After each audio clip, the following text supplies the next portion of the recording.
The Princess Gown, read by Lori and Mac Dawson. The Princess Gown, written by Linda Leopold Strauss, illustrated by Melaine Reynolds Logason.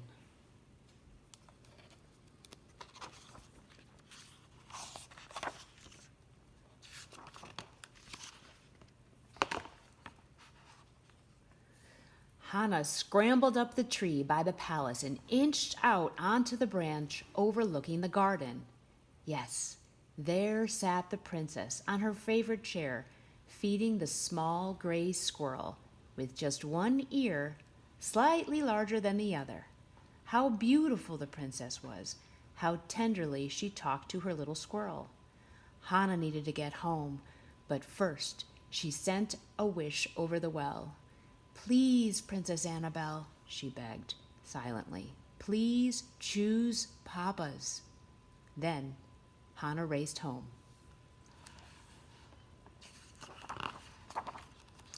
"Stop!"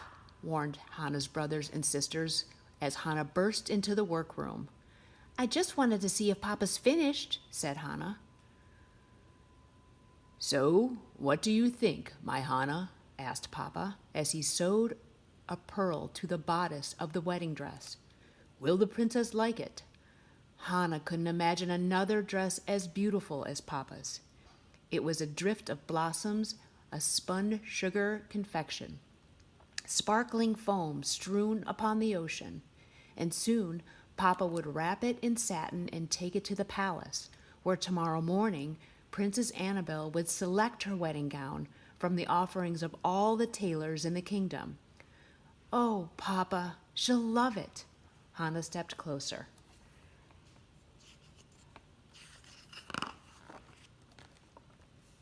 "Not a toe over the chalk line, Miss Berry Fingers," Mama said sternly, "until the dress is done."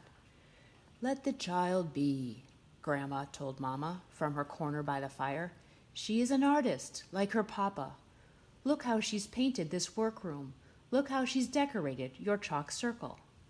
But Mama was worried. Papa had gone perilously into debt to make this dress. If the princess chose Papa's, he'd become embroiderer to the princess. But if she chose another, Hannah's beloved family was headed for the poorhouse. Hannah didn't know what the poorhouse was, but she could tell it wasn't good to go there. So, although her brothers and sisters had helped sew the dress, Hannah, whose hands were always messy, wasn't allowed to touch it.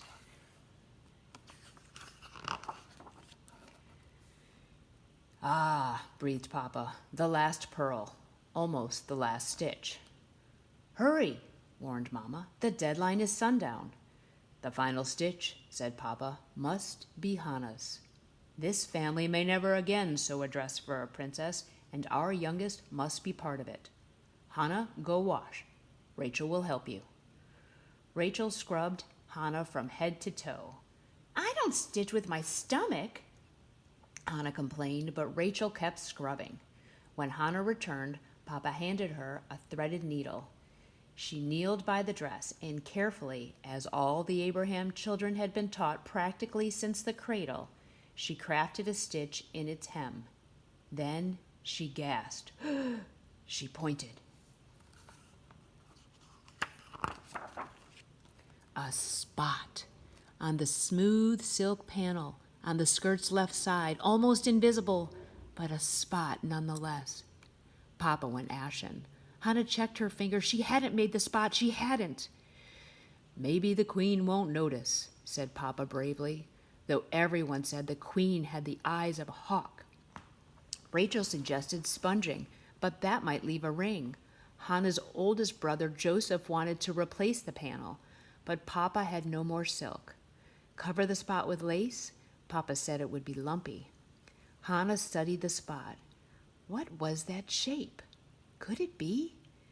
Grabbing Papa's chalk, she whispered to Grandma, then quickly drew on the floor. Grandma nodded.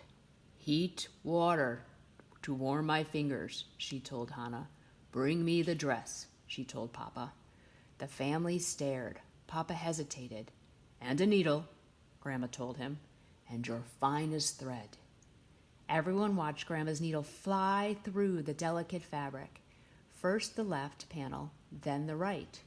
When she had finished, a tiny embroidered squirrel nestled in the folds on the left side of the skirt. On the right, an acorn. "A squirrel?" cried Mama. "On a wedding dress, we're ruined." "Take the dress to the palace," Grandma told Papa calmly. "We will have a decision by nightfall tomorrow."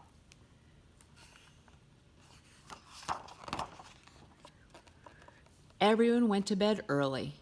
At first light, Papa opened the door and Hannah slipped her hand silently into his. The king invited the townspeople to be present for the selection of the gowns, and Hannah had no intention of being left behind. The crowd had already gathered around the silk-draped stand in the center of the palace courtyard. Papa lifted Hannah on his shoulders and she gasped. There on the stand, arranged on 40 velvet dressmakers' forms, were 40 exquisite wedding dresses. 3 of the dresses stood on a golden platform, and one of them was Papa's. A trumpet sounded. Slowly the royal family entered the courtyard and mounted the stand, followed by a train of courtiers and ladies-in-waiting.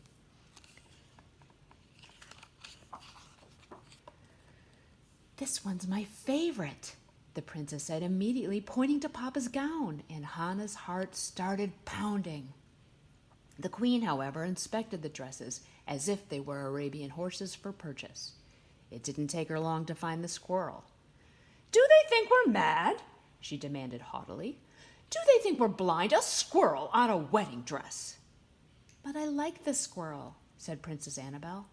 "It's just like my squirrel. See, Mama? One ear is bigger than the other." "Ridiculous!" thundered the queen. "They must be covering mistakes. Who knows what else is wrong with this dress?" "And look on this side, Mama," explained the princess. "There's even an acorn for him to eat." "Preposterous," said the queen, and she marched over to the next gown. "How curious," one lady-in-waiting said thoughtfully. "Could they have made mistakes on both sides, in exactly the same place?" "I suppose it is possible," said another. "But look at the artistry of the needlework, the delicacy." "Which house created this?" a third lady-in-waiting asked, approaching to examine the gown. "The house of Abraham on St. Mary's Road. Haven't I heard?" "Yes, always these small surprises. A bird, an acorn, a rose," said the second lady. She stole a glance at the queen to be sure she was listening. "They say it's the latest thing. So clever," said the third lady. "So distinctive. And this one so perfect for the princess." "Ah," sighed the first lady-in-waiting. "It was meant to be." The queen came slowly back to peer through her lorgnette. She studied the squirrel. She studied her daughter. She turned to her ladies. "But of course," she said, "a surprise on each garment. How original. A way to mark their work. How delightful." "How utterly irresistible," chorused the ladies-in-waiting. "Does this mean we can choose the squirrel dress?" the princess asked her mother. Hannah watched as each lady-in-waiting pressed her hands to her heart. The queen murmured something, and then Princess Annabelle's face lit up. "I think the queen said yes," Hannah told Papa joyfully. "Yes?" breathed Papa. "Hooray for the house of Abraham!" the crowd began shouting. Oh, how the family celebrated. Hannah's sisters showered Papa with kisses, and Hannah's brothers hoisted him to their shoulders. The neighbors led a parade around the block. Grandma and Mama couldn't stop beaming. "The princess will need many gowns." "We will have to work very hard," said Mama after the neighbors had left and the family was sitting at supper.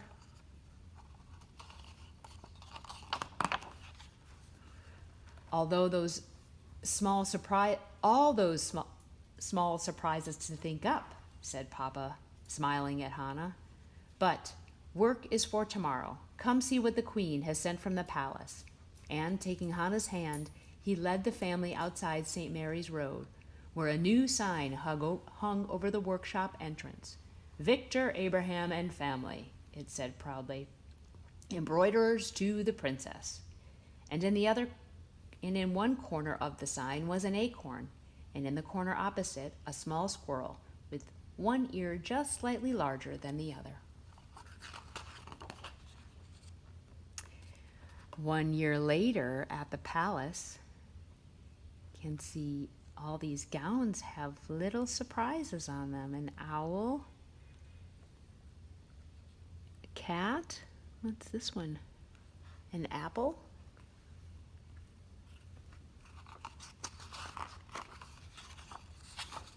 The end.